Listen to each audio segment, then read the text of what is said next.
आज हम लोग फर्स्ट जो टॉपिक पढ़ने जा रहे हैं वो है फर्नेस एटमॉस्फेयर। जो भी चीज़ को फायर करने के लिए हम लोग जिस बॉडी का यूज़ करते हैं उसके अंदर जो फर्नेस के अंदर जो एटमॉस्फेयर होते हैं उसका बहुत इम्पैक्ट होता है। कोई भी चीज़ फायर करते हैं उस फायरिंग करने के लिए, उस चीज़ को फायर करने के लिए उसके अंदर का जो एटमॉस्फेयर होता है उसका बहुत इम्पैक्ट होता है। तो उसी एटमॉस्फेयर को हम लोग समझने जा रहे हैं। ये समझ करके ही हम उस पर्टिकुलर फर्नेस के अंदर वो प्रोसेस कर पाएंगे। अदरवाइज पता चला कि किसी प्रोडक्ट को हमें ऑक्सीडेशन से बचाना है या रिडक्शन से बचाना है तो हम लोग ऐसे फर्नेस का यूज़ तो नहीं कर रहे हैं कि जो ऑब्जेक्ट फायरिंग के लिए हम दे रहे हैं वो ऑक्सीडाइज हो जाए या रिड्यूस हो जाए।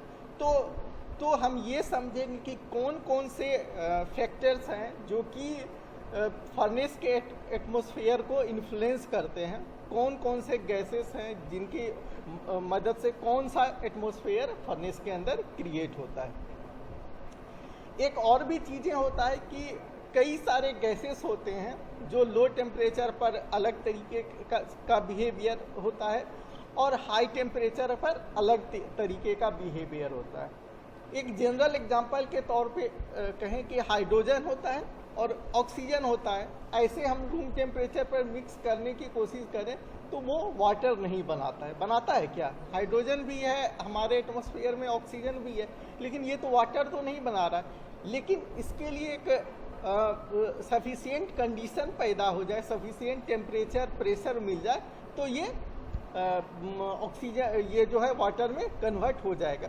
वही चीज़ें फर्नेस के अंदर भी होती है कि लो टेम्परेचर पर उसका बिहेवियर कई सारे गैसेस का अलग होगा, लेकिन जैसे टेम्परेचर रीच करेगा, जैसे टेम्परेचर एक सर्टेन लिमिट को क्रॉस कर जाएगा तो उसका बिहेवियर चेंज हो जाता है। तो ये बातें हमें ध्यान में रखने की ज़रूरत पड़ती है।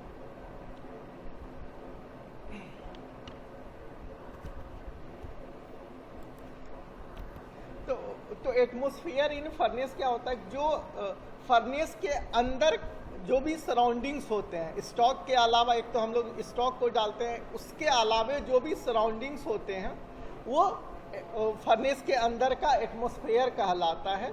और इस एटमॉस्फेयर के अंदर गैसेस होती हैं जो हम लोग फ्यूल के साथ सप्लाई कर रहे हैं। इस फर्नेस के अंदर एयर्स होते हैं जो प्रीवियसली मौजूद होते हैं। इस फर्नेस के अंदर कोई रिएक्शंस हो रहे हैं, उसके कारण जो भी गैसेस बन रही है, जो भी और भी कंपोनेंट्स बन रहे हैं, वो सारे कंपोनेंट्स मिल करके, वो सारे फ्यूल्स मिल करके हम लोगों को एक इन्वायरमेंट पैदा करते हैं जिसको कि एटमॉस्फेयर कहते हैं। कुछ हीट ट्रीटमेंट होते हैं जहाँ पे एक स्पेशल एटमॉस्फेयर की ज़रूरत पड़ती है, जैसे कि थर्मोमैकेनिकल ट्रीटमेंट में, सिंटरिंग के ट्रीटमेंट में।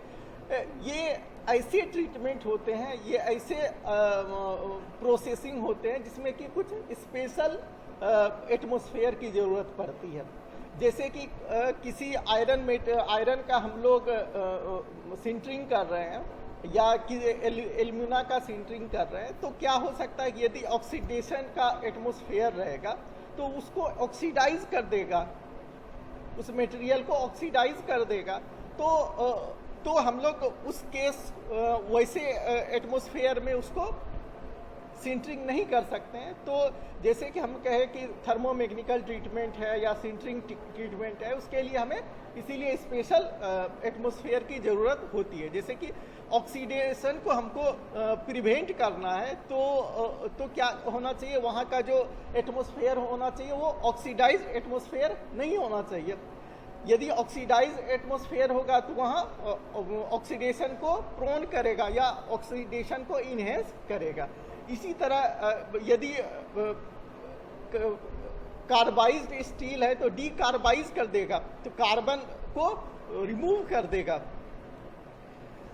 और उसी स्टील को यदि हम लोग हीटिंग कर रहे हैं किसी फर्नेस में तो उसके केमिस्ट्री को भी चेंज कर देगा, क्योंकि हम लोग जानते हैं कि आयरन को जब हीट करते हैं और वो ऑक्सीजन के कांटेक्ट में आता है तो वो ऑक्सीडाइज्ड होता है। तो क्या तो यदि हम लोग हीटिंग कर रहे हैं तो वहाँ का यदि एटमॉस्फेयर ऑक्सीडाइज है तो वो ऑक्सीडाइज कर देगा, यदि रिड्यूसिंग है तो वो रिड्यूस कर देगा। तो इस तरीके से जो स्टील है उसके सरफेस पर रिड्यूस्ड ऑक्सीडाइज का फॉर्मेशन हो जाएगा। उसी तरीके से कोई एक ऐसा एटमॉस्फेयर है जहाँ पर कार्बन की अधिकता है तो वो कार्बोनाइज्ड कर देगा, नाइट्रोजन की अधिकता है तो वो नाइट्राइड कर देगा। तो किस तरीके का गैस का क्या इम्पैक्ट होगा फर्नेसेस के अंदर, उसको हम लोग आगे के स्लाइड्स में देखेंगे।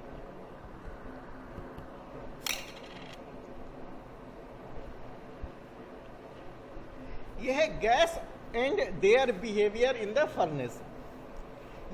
तो जो नॉर्मल एयर्स होते हैं, नॉर्मल जो गैस होता है उसमें जो है नाइट्रोजन की अधिकता होती है। हम लोग जानते हैं कि 78.1% नाइट्रोजन होते हैं, 20% ऑक्सीजन होते हैं, रेस्ट 1% जो है वो रेस्ट गैसेस होती हैं जिसमें कार्बन मोनोऑक्साइड और भी गैसेस होती है। तो ये जो यदि नॉर्मल एयर हम लोग लें तो ये चीज़ें हमें मिलती है। और नाइट्रोजन जो गैस होता है वो केमिकली इनर्ट गैस होता है और ये केमिकली इनर्ट गैस की तरह बिहेव करता है। तो इस एयर का यूज़ या इस नाइट्रोजन का यूज़ हम लोग किसी फर्नेस के लिए कैरियर गैसेस के रूप में यूज़ करते हैं। किसी फ्यूल को, किसी गैस को कैरी करना है तो इसको कैरियर गैसेस के लिए यूज कर सकते हैं, क्योंकि ये इनर्ट गैस है, रिएक्शन नहीं देगा।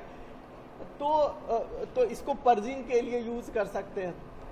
लेकिन जब ये हाई टेम्परेचर पर जाता है, जब टेम्परेचर काफ़ी ज़्यादा या मॉडरेट टेम्परेचर से एबव टेम्परेचर होता है तो ये रिएक्ट करता है, नाइट्रोजन गैस जो है वो रिएक्ट करता है मोलिब्डेनम से, टाइटेनियम से, क्रोमियम से और कोबाल्ट से। इन सब मेटल से ये रिएक्ट कर सकता है। ये इनर्ट जैसा तो बिहेव किया, लेकिन टेम्परेचर यदि हाई हो गया तो इन सब गैस से ये रिएक्ट कर सकता है, इन सब मेटल के साथ ये रिएक्ट कर सकता है। इसीलिए जब पर्जिंग हम लोग करते हैं स्टील लैडल में तो नाइट्रोजन गैस का यूज नहीं करते हैं, क्योंकि पर्जिंग जो किया जाता है स्टील लैडल में वहाँ साथ साथ एलॉइंग भी करते हैं। एलॉइंग में हम लोग मोलिब्डेनम, क्रोमियम, कोबाल्ट ही इंसर्ट करते हैं। यदि ये सब इंसर्ट करें और इससे नाइट्रोजन गैस रिएक्ट कर जाए तो ये हमारे लिए बेनिफिशियल नहीं होगा।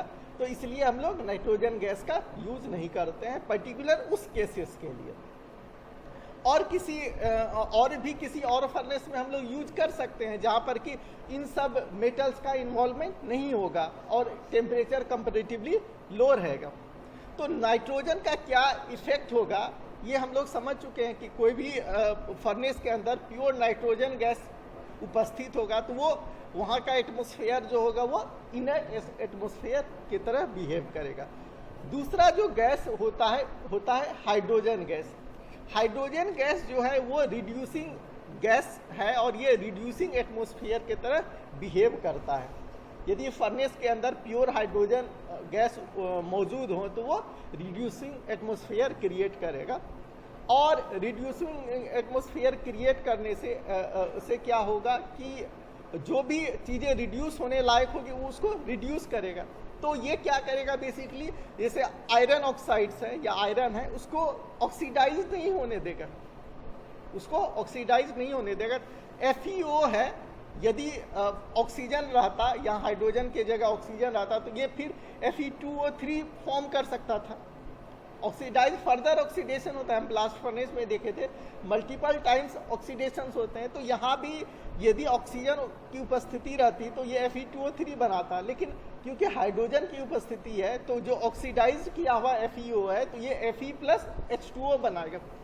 उसी तरीके से यहाँ पर क्या हुआ, रिडक्शन ऑफ आयरन ऑक्साइड्स हुआ। उसी तरीके से यदि Fe3O4 मौजूद है और हाइड्रोजन है तब ये H2O + 3FeO में कन्वर्ट होगा। फर्दर रिएक्शन होगा तो FeO जो है H2 से रिएक्ट करके ये Fe में कन्वर्ट करता है। तो ये इस तरीके का एटमॉस्फेयर होगा जब किसी फर्नेस के अंदर हाइड्रोजन गैस मौजूद होंगे। क्लियर है? नेक्स्ट जो है कि हाइड्रोजन जो है और डीकार्बोनाइज्ड स्टील जैसा भी बिहेवियर करने लगता है सर्टेन पॉइंट पर। कोई मटेरियल है जहाँ पे हम लोग जानते हैं स्टील के अंदर कार्बन रहते हैं, स्टील के अंदर कार्बन रहते हैं, 1% भी कार्बन है, लेकिन तो क्या होता है कि यदि टेम्परेचर 973 केल्विन से एबव चला जाता है तो वो कार्बन से रिएक्ट करता है हाइड्रोजन और ये CH4 में कन्वर्ट कर देगा। तो उस स्टील में क्या होगा, कार्बन रिमूव हो जाएगा, डीकार्बोनाइज हो जाएगा। क्लियर है ना? हाइड्रोजन जो है कार्बन से रिएक्ट कर लेगा तो CH4 बन के बाहर निकल जाएगा। तो ये जो स्टील था उसमें कार्बन रिड्यूस हो जाएगा। ठीक है?